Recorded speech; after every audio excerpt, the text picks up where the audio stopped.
नागपुर, मुंबई, पुणे इन शहरों के अभी नतीजे आए। इन नतीजों को देखकर ऐसा मुझे लगता है कि इन शहरों के लोग बड़े ही स्मार्ट हैं। वो इसलिए मैं कह रहा हूं क्योंकि इन तीनों शहरों के जो नागरिक है उन्होंने ये सुनिश्चित कर लिया है कि उनके शहरों का विकास अब रुकने वाला है नहीं, तेज गति से होने वाला है। अब आप सोच रहे होंगे नतीजों का संबंध विकास से कैसा है। जी हां, मैं आपको बताऊंगा कि ये जो नतीजे आए हैं इसका क्या महत्व नागपुर, मुंबई, पुणे जैसे बड़े शहरों से है। मैं रिलेट करूंगा ये दो बिंदु। यदि आप इस चैनल पर नए होंगे तो कृपया करके इस चैनल को सब्सक्राइब कर लीजिए, क्योंकि इंफ्रास्ट्रक्चर और प्रॉपर्टी के ऊपर मैं वीडियोस डालते रहता हूं। और बेल आइकॉन को जरूर दबाइए। चलो तो वीडियो चालू करते हैं। ये नतीजों ने यह सुनिश्चित कर लिया है कि इन तीनों शहरों का विकास अब तेज गति से आगे बढ़ने वाला है, क्योंकि इन तीनों शहरों को अभी ट्रिपल इंजन लगने वाला है। जी हां, ट्रिपल इंजन। ट्रिपल इंजन कैसे लगेगा?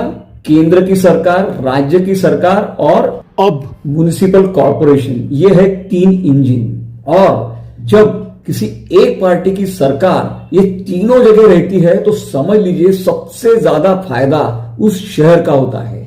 सबसे फायदे में रहता है वो शहर। आप देख रहे होंगे नागपुर, पुणे, मुंबई इन तीनों शहरों में लाखों करोड़ के इंफ्रास्ट्रक्चर के प्रोजेक्ट्स चालू है। नागपुर में मेट्रो 1 पूर्ण हो गया, मेट्रो 2 का काम चालू है, मेट्रो 3 का काम चालू हो गया है। पुणे में मेट्रो का विस्तार तेज गति से बढ़ रहा है हर दिशा में। मुंबई का तो कहना ही अलग है। 4 लाख करोड़ के काम अकेले एमएमआर रीजन में मुंबई में हो रहे हैं। नागपुर में भी 1 लाख करोड़ के ऊपर के काम चालू है। अब आप देख रहे होंगे इतना ट्रांसफॉर्मेशन नागपुर, पुणे, मुंबई जैसे शहरों में हो रहा है। और ये कौन कर रहा है? राज्य सरकार और केंद्र सरकार। अब तक तो डबल इंजन काम कर रहा था इन तीनों शहरों के लिए, अब लग गया है ट्रिपल इंजन। जी हां, जो लोग ये विकास कर रहे हैं, देवेंद्र फडणवीस, नितिन गडकरी, केंद्र से मोदी जी, अब उन्हें एक साफ सिग्नल इन तीनों शहरों ने दे दिया है कि आइए, आपका स्वागत है और यहां पर और तेज गति से बड़े बड़े प्रोजेक्ट्स लेकर आइए, क्योंकि अभी कोई रोकथाम होगी नहीं। क्योंकि आप देखिए, जब भी कोई अलग पार्टी की सरकार उस शहर में आ जाती है तब हो जाती है खिचड़ी, क्योंकि वो जो पार्टी की सरकार आती है कॉर्पोरेशन में, उसके झगड़े राज्य सरकार और केंद्र सरकार से अक्सर होते रहते हैं। ये इतिहास है। ये मैं क्यों बता रहा हूं? बीच में एक 2.5 साल की सरकार आई थी महाराष्ट्र में कुछ साल पहले, 2019 को। उस सरकार ने क्या किया नागपुर के साथ? नागपुर मेट्रो फेज 2 का जो प्रोजेक्ट है वो रोक के रखा था। 2.5 साल काम हुआ नहीं। ये काम डब्बे के अंदर पड़ा हुआ था। नागपुर मेट्रो फेज 2 का जो आप देख रहे होंगे, कामठी रोड पे काम चालू है, हिंगना रोड जो ट्रांसपोर्ट नगर की तरफ काम चालू है, ये काम रुका हुआ था। जैसे देवेंद्र फडणवीस जी ने अपने हाथ में काम लिया राज्य सरकार का, एकनाथ शिंदे जी ने ये काम मेट्रो फेज 2 का काम दनादन चालू हो गया। आप जाके देखिए, आपको पिलर्स दिखेंगे। ऐसा होता है जब खिचड़ी बनती है सरकार की, तब नुकसान सबसे ज्यादा उस शहर का होता है।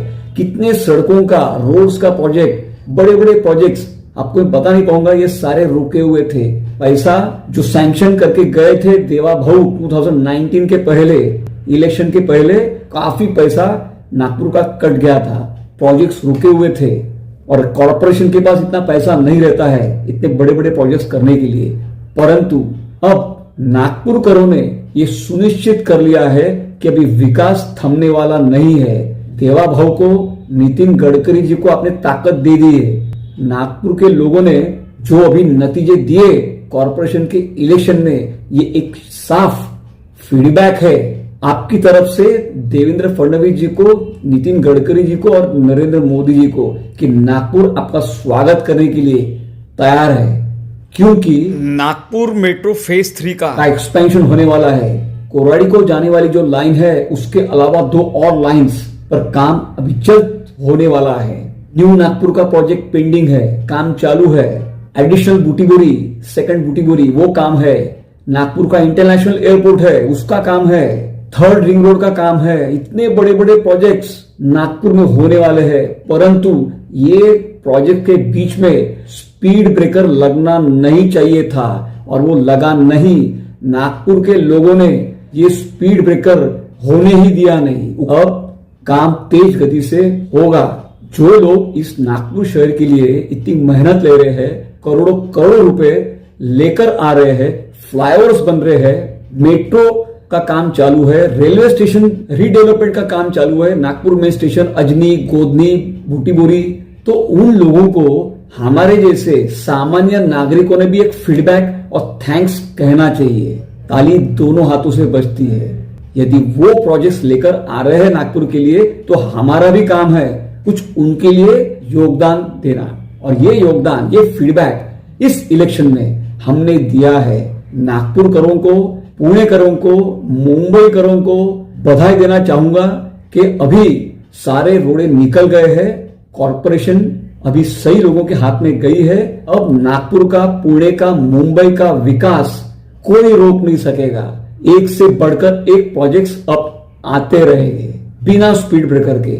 आपको मेरा ये वीडियो कैसा लगा? यदि ये वीडियो आपको अच्छा लगा तो इस चैनल को कृपया करके सब्सक्राइब कीजिए, बेल आइकॉन को दबाइए, इस वीडियो को लाइक, शेयर और हाइप कीजिए, क्योंकि इंफ्रास्ट्रक्चर और प्रॉपर्टी के ऊपर मैं वीडियोस बनाते रहता हूं। चलो तो मिलते हैं अगले वीडियो में। धन्यवाद।